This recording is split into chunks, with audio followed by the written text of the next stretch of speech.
ये पंक्तियां जिसने नहीं सुनी वो सम्राट की कहानी देखने के बाद इन लाइंस को कभी नहीं भूलेगा, क्योंकि सूर्य सा तेज अग्नि सा ताप है पृथ्वीराज, 4 बांस 24 गज का नाप है पृथ्वीराज, गौरी की छाती पर भवानी का प्रहार है पृथ्वीराज, सत्य सनातन का प्रमाण है पृथ्वीराज, सोमेश्वर का अंश है, वीरों का वंश है पृथ्वीराज, महादेव की भक्ति है, पुरुषार्थ की शक्ति है पृथ्वीराज, नारी का सम्मान है, शब्द भेदी बाण है पृथ्वीराज। पृथ्वीराज चौहान एक ऐसे सूरवीर योद्धा थे जिनके साहस और पराक्रम के किस्से भारतीय इतिहास के पन्नों पर स्वर्णिम अक्षरों में लिखे गए। वे एक आकर्षक कद काठी के वीर योद्धा थे जो सभी सैन्य विधाओं में निपुण थे। उन्होंने अपने अद्भुत साहस से दुश्मनों को धूल चटाई।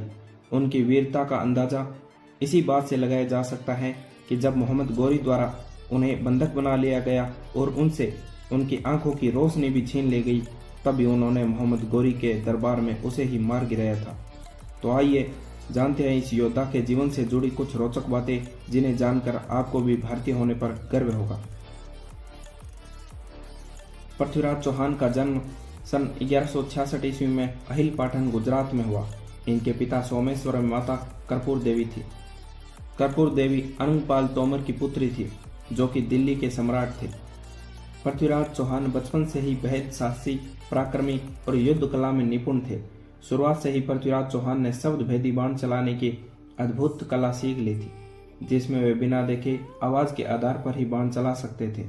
चंद्रबरदाई बचपन से ही पृथ्वीराज चौहान के परम मित्र थे जो उनका भाई की तरह ख्याल रखते थे। पृथ्वीराज चौहान जब महज 11 साल के थे तब उनके पिता सोमेश्वर की एक युद्ध में मृत्यु हो गई, जिसके बाद वे अजमेर के उत्तराधिकारी बने और एक आदर्श शासक की तरह अपनी प्रजा की उम्मीदों पर खरे उतरे। इसके अलावा पृथ्वीराज चौहान ने दिल्ली पर भी अपना सिक्का चलाया। पृथ्वीराज चौहान और राजकुमारी संयोगिता की प्रेम कहानी की आज भी मिसाल दी जाती है, जिस पर कई टीवी सीरियल और कई फिल्में भी बन चुकी हैं। पृथ्वीराज चौहान की वीरता के किस्से हर तरफ थे। वही जब राजा जयचंद की पुत्री संयोगिता ने उनकी बहादुरी के किस्से सुने तो उनके हृदय में भी पृथ्वीराज के प्रति एक प्रेम की भावना उत्पन्न हो गई और वे चोरी छुप के गुप्त रूप से पृथ्वीराज चौहान को पत्र भेजने लगी। पृथ्वीराज चौहान भी राजकुमारी संयोगिता की खूबसूरती से बेहद प्रभावित थे। वहीं राजा जयचंद को जब इसका पता चला तो उन्होंने अपनी बेटी संयोगिता के विवाह के लिए स्वयंवर करने का फैसला किया।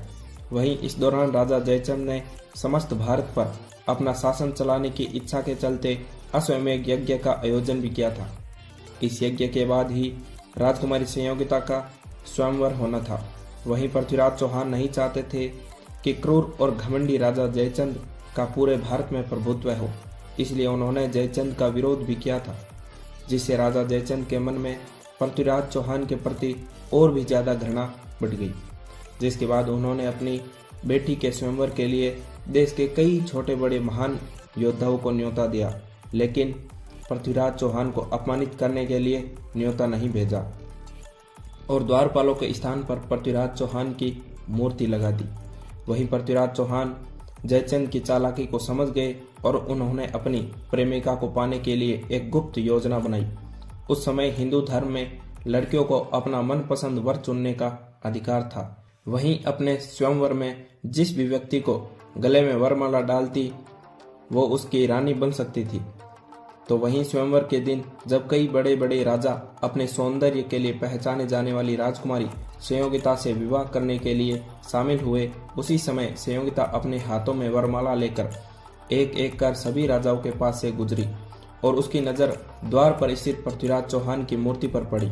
तब उन्होंने द्वार पर खड़ी पृथ्वीराज चौहान की मूर्ति के गले में हार डाल दिया, जिसे देखकर स्वयंवर में आए सभी राजा खुद को अपमानित महसूस करने लगे। वहीं पृथ्वीराज चौहान अपनी गुप्त योजना के मुताबिक वहां उपस्थित होकर राजा जयचंद के सामने ही राजकुमारी संयोगिता को उठाया और सभी राजाओं को युद्ध के लिए ललकार कर वे अपनी राजधानी दिल्ली चले गए। इसके बाद राजा जयचंद गुस्से से आग बबूला हो गया और पृथ्वीराज चौहान से बदला लेने के लिए पृथ्वीराज का पीछा किया, लेकिन उसकी सेना महान प्रतापी पृथ्वीराज चौहान को हराने में असमर्थ रही।